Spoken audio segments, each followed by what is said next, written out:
স্থানীয় সরকারের আইন অনুযায়ী শপথ গ্রহণের আগ পর্যন্ত মেয়রের দায়িত্ব নেবেন না বলে জানিয়েছেন বিএনপি নেতা ইশরাক হোসেন।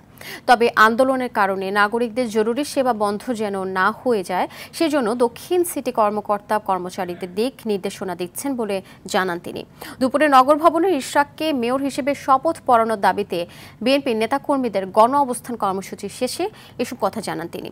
এ সময় স্থানীয় সরকার উপদেষ্টা আসিফ মাহমুদ সজীব ভুঁইয়া গণমাধ্যম বিভ্রান্তিমূলক তথ্য প্রকাশ করেছে অভিযোগ করে ইশরাক বলেন, আসিফ শপথ ভঙ্গ ও নৈতিক অধিকার হারিয়েছেন, তাই তার পদত্যাগের দাবি জানান তিনি।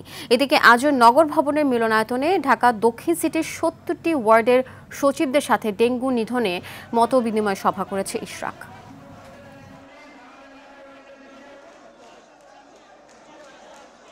স্থানীয় সরকার বিভাগে আর কিছুই করণীয় নেই, তবে শপথ অনুষ্ঠানকে বিলম্ব করার জন্য ট্রাইব্যুনালের রায়ের বিরুদ্ধে নির্বাচন কমিশন আপিল দায়ের করবে কিনা, নির্বাচনী ট্রাইব্যুনালে আর্জি সংশোধনের সুযোগ নেই ইত্যাদি বিষয়ে প্রশ্ন তুলে কাল বিলম্ব করে শপথ অনুষ্ঠানের আয়োজন থেকে বিরত থাকে।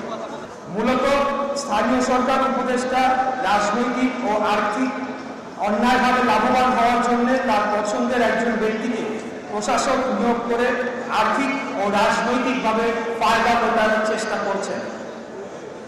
এক্ষেত্রে জনাব সজীব ভুঁইয়া দেশের জনগণের ম্যান্ডেটকে অবজ্ঞা করেছেন, গণতন্ত্রকে বিভ্রান্তি দেখিয়ে অসত্য তথ্য দিয়ে জনগণকে বিভ্রান্ত করেছেন, যা প্রতারণার সামিল।